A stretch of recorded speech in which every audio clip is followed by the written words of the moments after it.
1998, and we're continuing our interview with Mary Lou Buchanan, and this is part of the program of the Oral Histories sponsored by the Brattleboro Historical Society. Now, Mary Lou, where we left off, you had graduated from high school, obtained a job with the bank in Bellows Falls, and then were transferred to Brattleboro, where you were living as a young adult on your own, managed to rent a furnished room, and kind of call your own shots. But let's just step back a little bit to your senior year in high school and events leading up to, or perhaps starting with, graduation itself. What was that like? Well, it was pretty matter of fact for me. I don't get excited very often over much of anything, and so I didn't get excited over my graduation. It was just something that was done. And there were 10 of us in the lineup, the valedictorian and the salutatorian, plus I think 8 other honor students, and we had to prepare speeches for the night of graduation. Now, where were you in this lineup, as you call it? What position did you hold? I'm the second highest honor student. Mm-hmm. And the topic of the speeches, and each one of us would take a different facet, was fads over the years. And I can't remember exactly what my speech was like, but I remember using the word hell in it. And 2 parish priests were in the audience to watch their students graduate, and they were horrified. And they told us about it the next day, how they were disappointed in us, and they never expected that kind of language from us. It took all the pleasure out of the fact that I was up on the stage with a speech in front of all these people, and I really did well according to what people told me afterwards. And then there's these 2 guys come along and show their disapproval, and it was upsetting to me. Do you recall in what context you used the H word? No, I don't. I got a feeling that I was quoting someone, but I don't remember specifically. What was your parents' reaction? Oh, they thought it was funny. Mm-hmm. The majority of the audience thought it was funny and thought we had done a good job. Mm-hmm. But I suppose the priests felt it was they were in the position of where they had to, show their disapproval. Mm-hmm. Did you feel hurt by this? Yes. Mm-hmm. Yes. Mm-hmm. Yeah. What did your friends think of when you reported that the... Oh, well, they just brushed it off. Mm-hmm. And actually that's a little point that, like, different things that happen in your life that really stay with you. But of course I didn't let it, ruin my life. It's just something that you remember. Was there any partying or celebrations after the ceremony, the commencement ceremony? I think the bulk of us, the majority of us, went to the country club and had a party with food and perhaps dancing in a band. And most of us went home after that, but there was a certain element that went to another party, and I never did find out really where it was, but the rumor was that one of the boys went to the top of the Arch Bridge and dove into the Connecticut River. And I've never really been able to substantiate that, but that's what everybody told me. Mm-hmm. And consequently, a few years later, this boy joined the priesthood. And he was a priest in the northern part of the state for a long time. Mm-hmm. What was the name of the country club that had where you had the dance? Bells Falls Country Club. Mm-hmm. And was it considered very posh. Uh-huh, uh-huh. And did many of your classmates, did any of their parents belong to the country club? Some of them did. Uh-huh. Yeah, I think probably some of the parents got together and sponsored or hired the club so that we could have a party there. Uh-huh. Now, were there any other celebrations that followed? Any family celebrations or anything of this nature? No, I don't think no, there wasn't, because the next day I went to work. Ah, okay, that was going to be my question. And when you started working in Brattleboro, how long was it before you met your husband and married? Well, actually, I met him right away, but he had quite a reputation in town, and everybody warned me about him. And so I was a little bit cautious and a little bit concerned. But I took the room anyway because it was very, very handy to where I was working, to downtown, and it was very cheap. And there were several other girls that had the same kind of living situation, and so we kind of stuck together. Mm-hmm. And I had been there probably a year and a half before I finally thought, well, this guy isn't so bad. You know, we started going out and Mm-hmm. found out it wasn't nearly as bad as everybody was telling me. Mm-hmm. And we probably went together for a year and a half. And then I had lived there, I think about 3 years. And then we got married. Mm-hmm. You want to share what the nature of this reputation was? That His name was in the papers all the time. Mm-hmm. He would party a little too much and smash up a car and break some bones, and this was probably the middle 50s, 55, so about 5 or 6 years he was always in the paper for having smashed up a car. And I recall probably the late 50s, early 60s, there was a headline that said, "Buchanan does it again." But, you know, that all went away after a while. Mm-hmm. Now, when were you married? About what time was that? 1960. Mm-hmm. And did you continue to work at the bank? No, because a year or so prior to that, there had been a problem at the bank. And so I resigned, and I went to work in a local law firm here, Fitz and Olson. Mm-hmm. I was working there when we got married. And did you continue to work Yeah, after I you married? worked for about a year, and then I got pregnant with our first baby, and so then I stopped. Mm-hmm. But apparently, the president of the bank that got me down to Brattleboro in the first place thought enough of me, so he asked me if I would go back to Bells Falls and train some people, employees up there. And so I did that for about 3 months. And I would take Tim up to my mother's and leave him there for the day. And then after work, I would go pick him up and come back home. We did it for 3 months, and I stopped because it was difficult for everybody, and even for the baby, and for me, and for my mother, and they made it worth my while, but it just wasn't. It just took a lot out of us. Mm-hmm. Where were you living when? On the 3rd floor of the house we're in now. Uh-huh. Now, was that the house where you rented a room Mm-hmm. as well? Mm-hmm. And who else? Was it many other people living in the household, or? There were 3 or 4 other girls. My mother-in-law had 6 or 7 little efficiency rooms.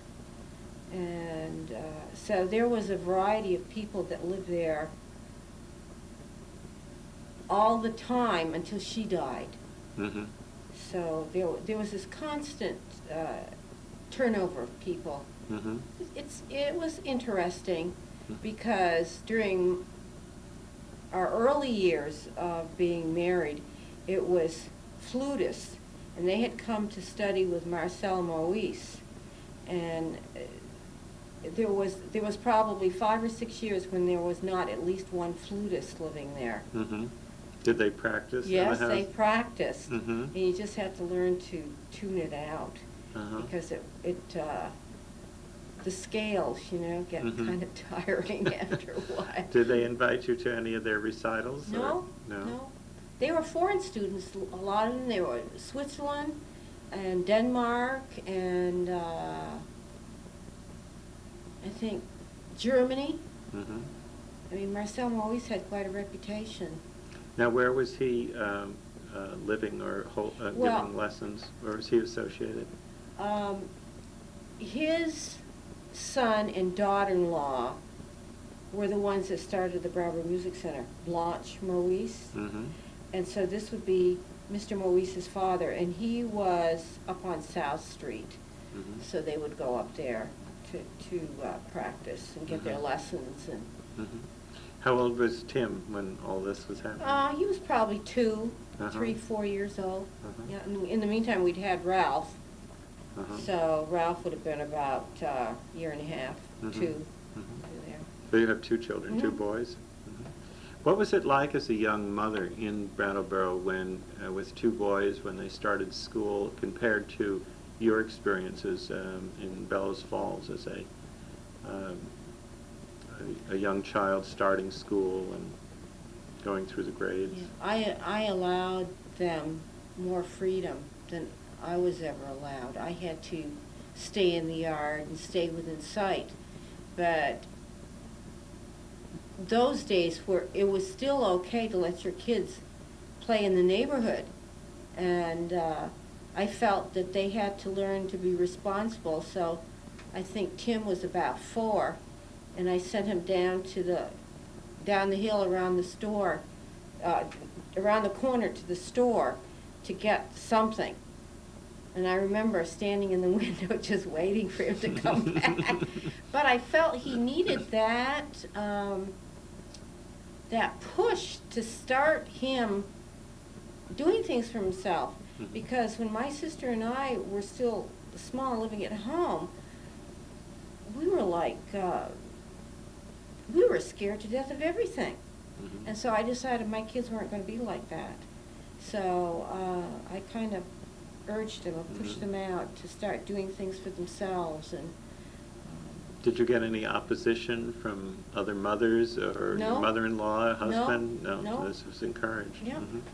Mhm. Did they have a kindergarten when Tim? Yep, they both went to a nursery school, which was down the street from us. It's still going, as a matter of fact. And then they both went to kindergarten. And Tim was in kindergarten, and Ralph and I were outdoors because we were on the 3rd floor, and when they were really small, I was either outdoors or they were in the house. But in this case, Ralph was playing outdoors, and I had decided that I wasn't warm enough, so I dashed in and got a sweater, and I came out and the kid was gone. And everybody in the neighborhood was looking for him for the next half hour or so, and then we couldn't find him, so I called the police. And they started looking for him. And the dog was gone with Ralph, so the policeman said, they're together somewhere. He said, we can start to worry if the dog comes back alone. So I said, thanks. But anyway, about an hour later, I got a telephone call. They had found him. And so Ralph would have been about 3 and a half. So they crossed Putney Road, they crossed Linden Street, and they went up Chapin, and they were in a sand pile in somebody's backyard. And the woman knew that they were not from the neighborhood. So what she did was make them stay there, and she called the police. I see. And so then I went to get them. And the one and only time in that dog's life he got a ride home in the car. But it was pretty scary. Mm-hmm. And what were the types of activities that your kids did, and this would be in the late 60s, Mhm. that Was there a Cub Scout or the equivalent or anything like this that they? Well, yeah, they were Cub Scouts. Ralph, I believed, went for a year or so, but didn't care for it. Tim just didn't care for that kind of organized group thing, and so Ralph tried it, but didn't really like it. They mostly entertained themselves and played with the kids on the street, and I guess they didn't feel the need for any of this organized stuff like they have now. Was there a Little League in Brattleboro at the time? Ralph again joined a couple of the baseball Little League, whatever they call them, and he joined for a couple of years. But this was a case of where he spent more time on the bench, and I got a little upset because there was a lot of favoritism from the coaches, and so, you know, I told Ralph that it was up to him if he wanted to go, you know, keep continuing on, but after 2 years he didn't want to pursue it any further. Did your husband go with him to the ball Sometimes, games? yeah, if it worked out right, yeah, we would go to the games and stuff, but it was, you know, it's just, that kind of stuff hasn't changed. You still have that kind of favoritism in the coaches, you know. Did you feel that that the schools were doing a good job with your kids when they started up through the grades? Yeah, I've never had a problem with the schools. If there was a problem, say, study-wise, you have a teacher conference and you go in and discuss anything that might be a problem or a potential problem. But they did pretty well in school, and they passed every year. The only time that we had a little ruckus was Tim must have been a sophomore, and we got a notice that he was failing in one of his classes. And I don't know if they still do it, but at that time, the teacher had an option of sending a warning home at the mid-marking period to let you know that the child was failing, but this teacher chose not to do this. So I was really upset and said, how can I help this boy if I don't know that his marks are slipping? So Leonard and I went to school, and we were up there a lot, and because no one could seem to find the reason why his marks were slipping so I finally said, well, why don't you test him? Let's see if there's well, they didn't have learning disabilities back then like that. I think I used the term mental block. And so they did. They tested him, and he did very well on all his tests. And it amounted to just a personality conflict with the teacher. He didn't like the teacher, so he didn't do the work. And so what we ended up doing was sort of compromising. He went after school for several weeks after class, and he did makeup work. And most of the time he was alone in the classroom. The teacher had left. You know, so the teacher in himself was a poor teacher. But that's the only time we ever had a problem. Was there any major event that happened during this period of time when your children were in school, in the family or economically or in Brattleboro? Were there any events that... The blackout of 60 what? 60 what? I believe it was 1964. The whole 65, Northeast went 65, black. yes.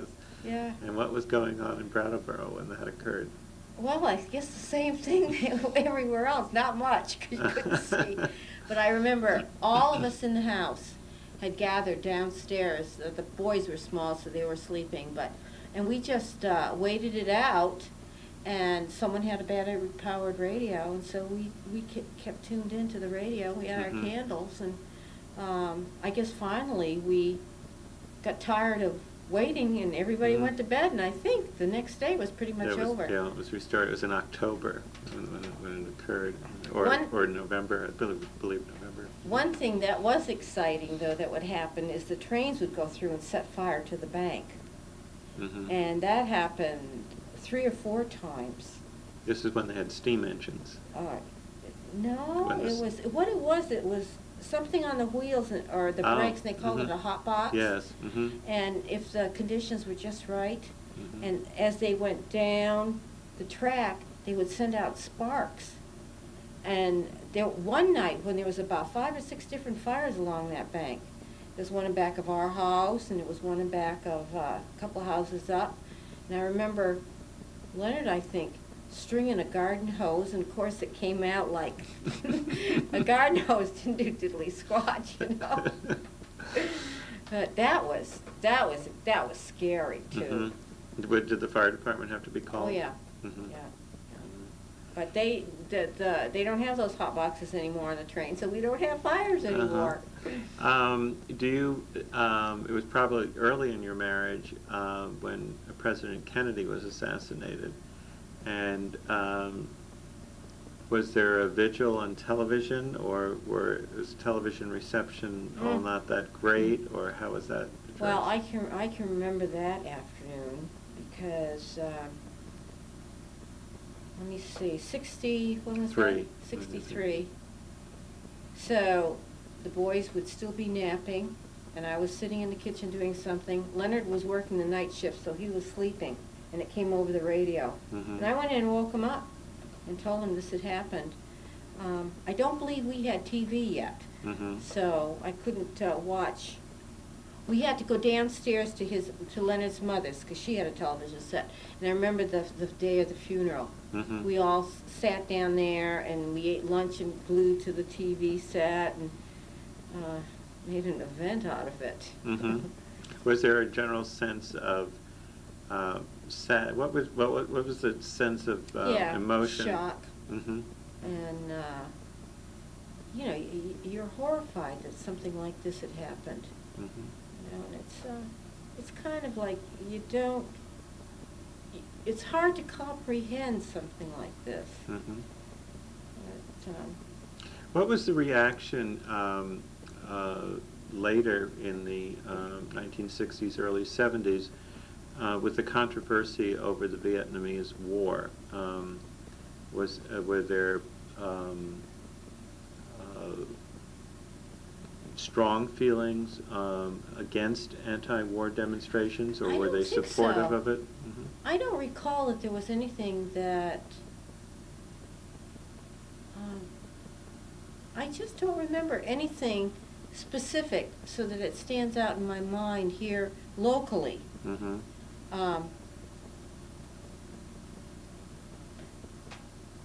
No, I guess I was too busy bringing the kids up Mhm. and tending to my business that Mhm. I knew the war was going on, but I couldn't understand why, when these guys got discharged and came back home, why they got the reception they did, because they had been doing, you know, their job by serving over there, Mhm. and yet when they came back, everybody was against them. And so that has always bothered me some. Mhm.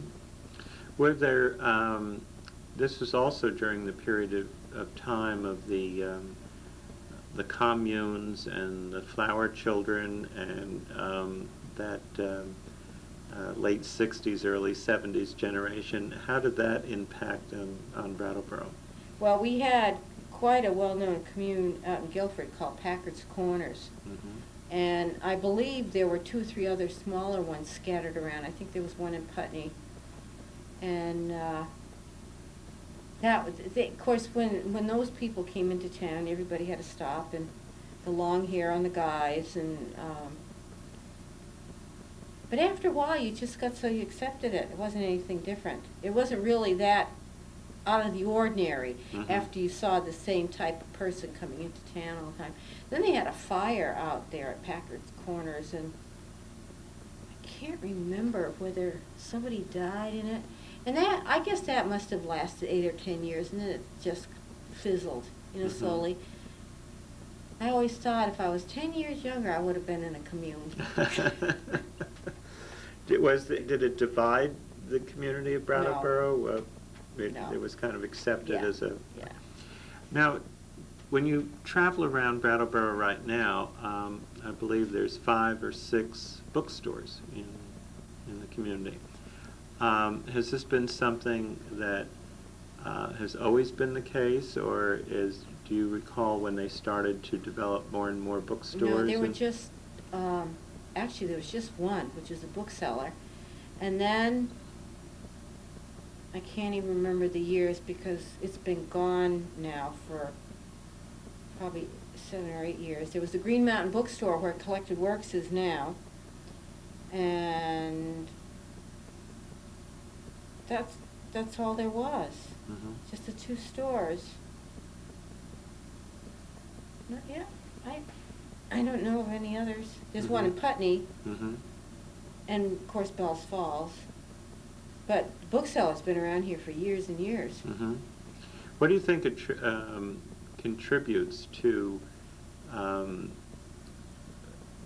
the support of as many bookstores in a fairly small community? What change in the population accounts for this? You think? Well, you had Wyndham College, and you had Marlborough College. So right there, you've got student customers coming in. And I think for the most part, Brattleboro just likes to read. Mhm. And now they have these little reading groups, book discussion groups. But they're just there, and everybody makes use of them. Mhm. Have you noticed any major change from the time you first started with your family in the early 60s to now of the population mix in Brattleboro, the nature of the population? Have you observed changes in the type of people that stroll Well, along? Yeah, there are a lot of people that move up from the city, Mm-hmm. and because they like Vermont. Vermont has this, I don't know if I call it an aura or an attitude that attracts a lot of people. For me, I like living here. And I'm sure that's what attracts a lot of people to come in here and live too. Mm-hmm. But it's a mix of all kinds of different attitudes and different ages, and pretty much we're pretty accepting, Mm-hmm. and try not to make too many judgments Mm-hmm. because somebody chooses to live a different way or dress a different way or their hair is long or whatever. Mm-hmm. Can you recall the names of businesses or retail stores that existed in Brattleboro in the 60s and 70s that are no longer in operation? Well, we had Woolworths Mm-hmm. and Grant's next door, and that was a horrible fire. Mm-hmm. That burned, that was, because I can remember, it was early in the morning, and our bedroom faced down the hill, and I just happened to wake up and I saw this pinky glow. And I went to the window and I said, something's on fire.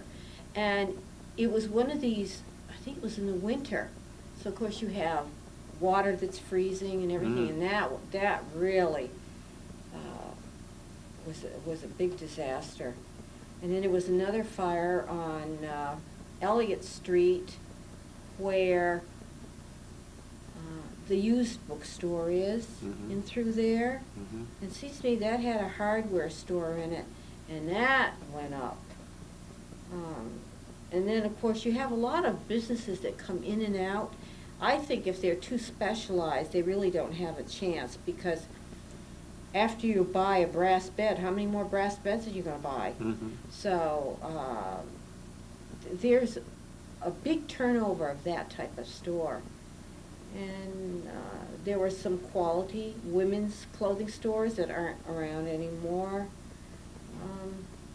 Montgomery Ward's is gone. Oh, gee, it's hard to remember them all. Mhm. Were there any change in places of entertainment? Of course, we had a movie theater called the Paramount, Mhm. and that had a fire. Mhm. And so that's gone now. That's been done over into office spaces, new storefronts and things. And the movie theater up on Putney Road is fairly new. Mhm. And the Latches has been around since the 1930s. Mhm. And now we have all these little, I don't want to call them play groups. They're groups that put plays on, Mhm. acting, Mhm. little acting groups. And there's several of those in the area. And they sort of come and go. And, there's so much diversified entertainment here in town that some days it's hard to choose if you want to go out where you're going to go, Mhm. because there's a lot of that. Mhm. When you were raising your children, did you go as a family to places of entertainment? Well, we went to the movies a lot Uh-huh. because it was rather inexpensive, and we went on picnics, and we'd take them swimming. Mhm. Where did you picnic or go swimming? Well, we used to take them to the North Shore at Lake Spofford, Mhm. or I used to take them. That was their summer vacation. A lot of it was spent at the lake, Mhm. and in fact, I was always taking 2 or 3 kids along with mine, Uh-huh. and This is the public beach area. in yeah, Spofford. yeah, Mhm. and then. My husband has a camp up at Wyndham, a hunting camp, and so we used to spend a lot of time when they were small up there. We'd Mhm. spend the weekends. Mhm. And Did you ever travel any distance as a family to visit friends or just to sightsee? Yeah, we went to Nova Scotia Mhm. and New Brunswick one time, and we tried to hit a lot of things in the state. Mhm. And the White Mountains. My gosh, it's hard to remember. No, we made several trips like that. Mhm. Well, why don't we take a break now, and then we'll continue with the interview. I think we would like to talk about how you became interested in tracking down history and your involvement with the Historical Society.